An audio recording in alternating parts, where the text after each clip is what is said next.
Last time on Rebellion Off-Road, we dive in and start changing some of the weak parts on my Jeep. All this to prevent what's known as death wobble. This week on Rebellion Off-Road, we go even deeper, changing out the rest of the cheap factory parts for ones that are beefier and more substantial. We hope you join us and see this project through to the end. Paul and I hope this helps anyone else that may be experiencing the same issues. We have to get to the bottom of Colleen's death wobble, or what is perceived as death wobble.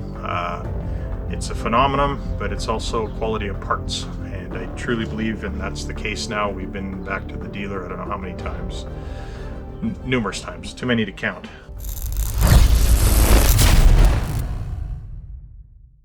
Well, welcome back to Rebellion Off-Road. Last episode we put in Colleen's support bracket for her steering box. And what do you think so far of it, Cole? Great. Yeah? Yeah. Have you noticed any difference? I noticed a big difference, yeah. Now, I wanted to add more to the last week's video, but I was too nervous of getting this install completed, so I didn't really go further into what I really wanted to say. Although this is addressing a part of death wobble, it by no means solves it for life. There's going to be maintenance that you have to do on the Steer Smarts. There's grease, there's torque. You should actually be torquing every time after you do a heavy four-wheel driving. So somebody can't just put this system on and think that everything is perfect if they're going out and using a Jeep the way it's supposed to be used. It'll be way better. Like, you probably won't see it again, but I'm just saying, if you don't do maintenance and check for maintenance parts that require maintenance, or replacing for that matter, it will come back. There's just no doubt in my mind. All those components work in conjunction with each other, and if you have one that fails, it'll affect another part of it. And it's just like a chain reaction. When you go over that bump, it loads up all the suspension parts, and then it finds the weak part, and then that's where you'll see that. So that was the part for me when I could feel it in the steering wheel building up. Yes. That's how I knew it was going to happen to me, was that build up. Yeah. Okay. So yes, this will take care of any death wobble, but there is a part there that everybody has to know that they have to maintain it. That's the key to every component on your vehicle is maintenance. So.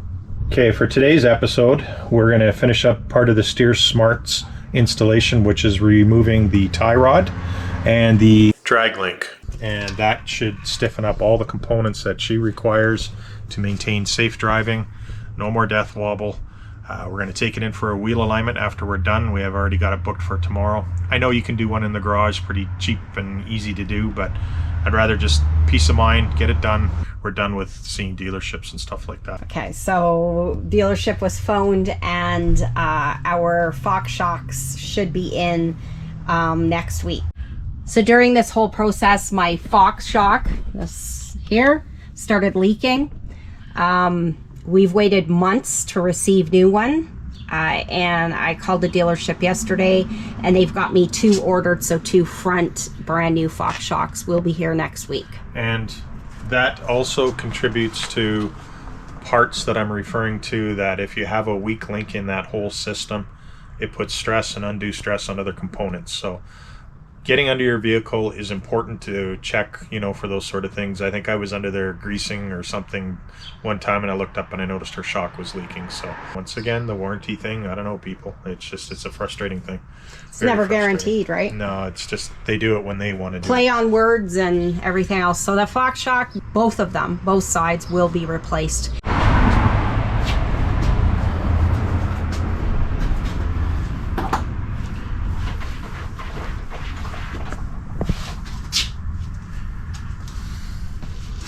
So I've already removed the skid plate for Colleen's vehicle, both wheels. I've jacked it up.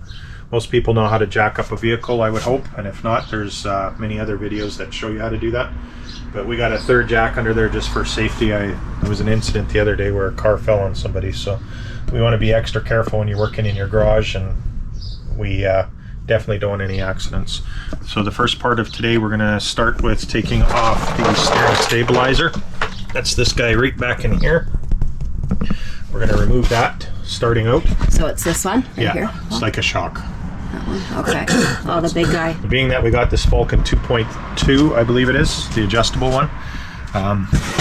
This thing, I always say when you open it up, angels sing, because it's a beautiful piece of gear. I wish I had this online. Wow. That is pretty nice looking, eh? Beefy. But yeah, so that has its own thing. That'll go on the tie rod end, and that'll go on the new stabilizer bracket that we have to put on. Okay, so what I did is with a 12mm bolt on the steering stabilizer, I've removed that. I've loosened this one up already. You can see it sticking up here. So just a matter of getting it out. Just like that. Pops out. This one just pops out of here. And you can just sort of pry it out. There it is. One garbage steering stabilizer. So this is another part that's going on the Jeeps, the new 21s and up. The steering stabilizer is subpar for anything that you're putting above 35-inch tire and bigger. It's just not made for moving that kind of load. Jeeps are trail rated, but I don't know how you're trail rated without 35s and, you know, all the stuff that people do. Cheap parts, right? Yeah, it's just cheap. So we'll get rid of this crap. As we showed you the Falcon 2.2, the difference in quality is just incredible. So that's the next step, is we're going to loosen the tie rods and the drag link, and then we'll move on to the next part. Ruby is supervising Paul with this Jeep upgrade. I need it. Ruby, supervising Daddy. So what we're going to do now is we're going to loosen these two nuts. One's for the drag link and one's for the tie rod. The tie rod ties the two pieces together, and the drag link we're just going to loosen, but we're not going to take off. I've already loosened them. You're just going to keep some threads on. That's what they tell you to do. So that's exactly what I'm going to do. Now I'm going to go to the driver's side and loosen the tie rod nut on that, because that'll be the first part of the component that comes off, is the bottom. We work to the top and then the top down, so we can work our way out of it. So with a lot of effort and persuading, I got this drag link removed. What I did is I purchased this set from Amazon. Oh, okay. It's a pickle fork, and I had to use it to drive it into here. What you do is you hit it with a hammer, and that's because it's a wedged kind of thing, and it forces that sleeve out. It wrecks the boot, but I'm not using this one anymore, so out it comes. So once you get that loosened, you don't take the nut off because it's going to drop in your face if that's the case, but just drive it in there until it drops down. Now I can take this drag link out. Loosen the other side. So that was a whole set you bought off of Amazon? Yeah, so you can adapt it to an air chisel if you want. It's like $38 or something like that. But $38, not bad, right? Yeah, might be the one-time use, but like I said, you never know.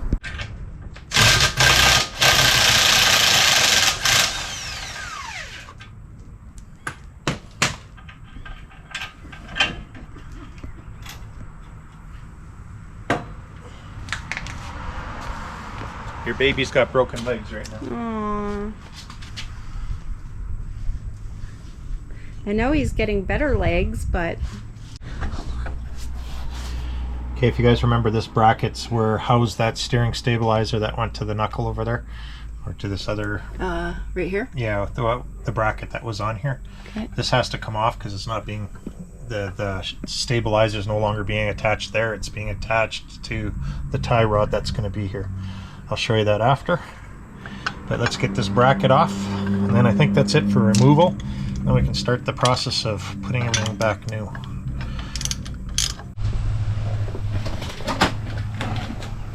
What are you doing, Paul? Oh, sorry. Just playing.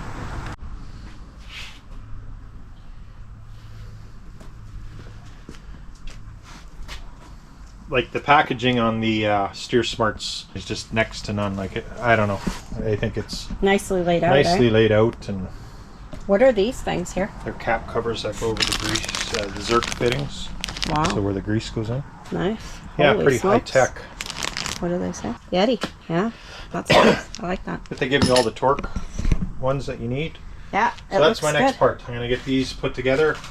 I got the old ones out here. So one thing I haven't seen on any of the pamphlets or anything like that are these little Zerk fittings. I've already loosened this one, but you take it off and you put this little O-ring on.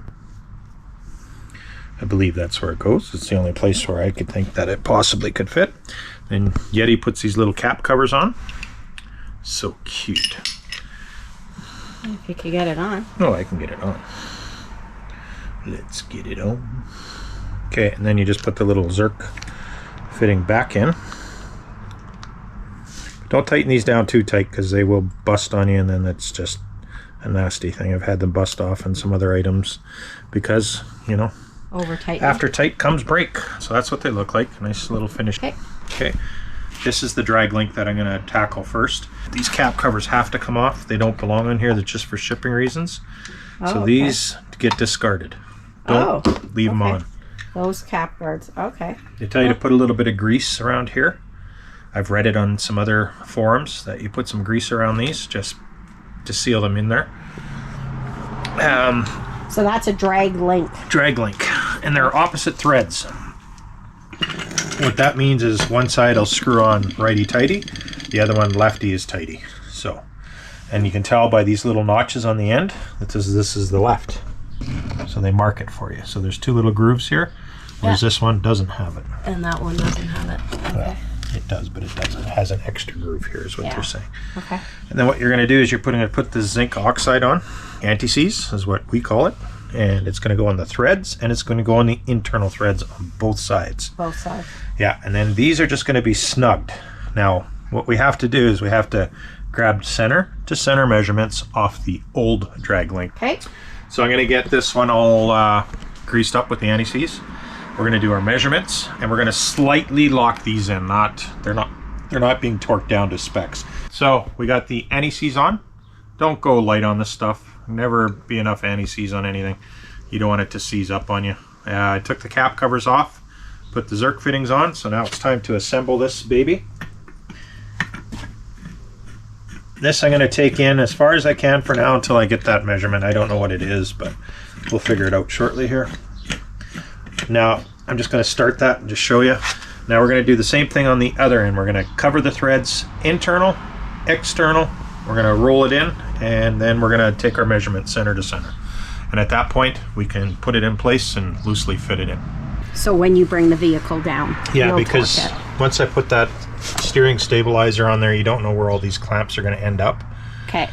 The measurement won't change. It's just where these clamps will be. Where the clamps. So we're going to have to make sure that it clears, you know, once you put the weight down on the vehicle, everything goes kind of where it's going to be situated. And you just got to make sure side to side, everything clears these clamps. Okay. We're going to put some blue Loctite on these. And this is the drag link assembly. So this stuff here. Yeah. And like I mentioned in my last video, this gel stuff is just awesome. It doesn't pour out everywhere like the other ones do. It smells good. That's smell the grease. that. Oh, no, I smell something fruity. Is it that blue stuff?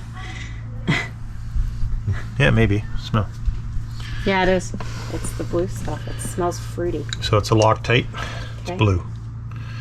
And it just means blue. If anybody's not aware of the blue, it's just that you can basically take it apart again. Red is it bonds it. Okay. So anything red, you're not getting apart ever? You can get it apart. It's just but it's going to be hard. Yeah. Okay, so this one comes with a washer, and I was trying to figure out. I was trying to read. It doesn't show you where the washer goes, but it doesn't make sense that you'd put it on a taper end because the taper you're going to draw up into this housing. So you wouldn't want the washer to prevent that from happening. So the washer has to go on top after it's said and done, like that. Okay. Okay. This side, does that one have a washer? No, this one doesn't. Okay. Ooh. Now, you gotta be 20 years younger doing this, but Come on, Paul. like so. You just put it in there for now. Okay, so loosely. Yeah. It's just sitting there. Okay. And when you come back over here, Okay. it goes in here. And it goes in there. So you just want to make sure it's not sharp anywhere. Okay. Okay, because that'll cut the boot, and you don't want to do that. Okay. So I'll just run your, just to get it somewhat new again. Okay. The drag link goes up. Gotta push the steering back. That's what we do.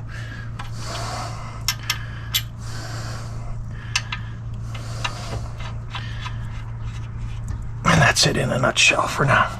Okay. Now you torque these down to 70 foot-pounds.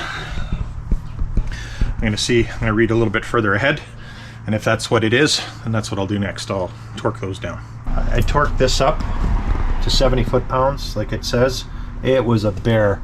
I don't have a torque wrench that goes that short and needing that small, shallow of a socket. So it is a bear. If you don't have one, strongly recommend you get the right tool for that. So you're one. a grumpy bear. Oh, that one was tough. I'm sore after that, but I got the tie rod assembly ready to go here. I just got to measure it out to the other one, and we're going to put that on. Okay. And it's the steering stabilizer and tires. Okay, so Colleen's steering wheel was off center. So what we did is you have to get the wheels so the outside's pointing straight, and then you adjust your drag link in or out depending on which way the steering is out. Okay. So you just need somebody else in the vehicle at the time to do it. It's this bar here, so you have to roll it with your hands in and then tighten the clamps after you're done. 45 foot-pounds. 45 foot-pounds? Yeah. Okay. And then we're almost done here. Okay, so right now we're just putting the Falcon steering stabilizer on. What you got to do is make sure your tires are straight, your steering wheel is all straight, and then what you're going to do is you're going to space this out evenly along the shaft. I think it's 4 inches in and 4 inches in from the other side. Then you can lock it onto the tie rod. That's where it goes. So that'd be this end. There's another clamp that goes underneath here. But until we get that, we're going to tighten this up, get it all where we need it to be. And then we're almost done. This is the final product of the install for Colleen's new Yeti XD suspension upgrade. So it's the drag link and the tie rod. The new Zerk fittings. The Pitman arm. The new bracket that was installed. Once again, I think it's a really good job. Cole, what do you think of it, driving it? Amazing. What a difference. There's a huge difference in quality of drive. And that's it for Rebellion Off-Road. We'll see you on the next one.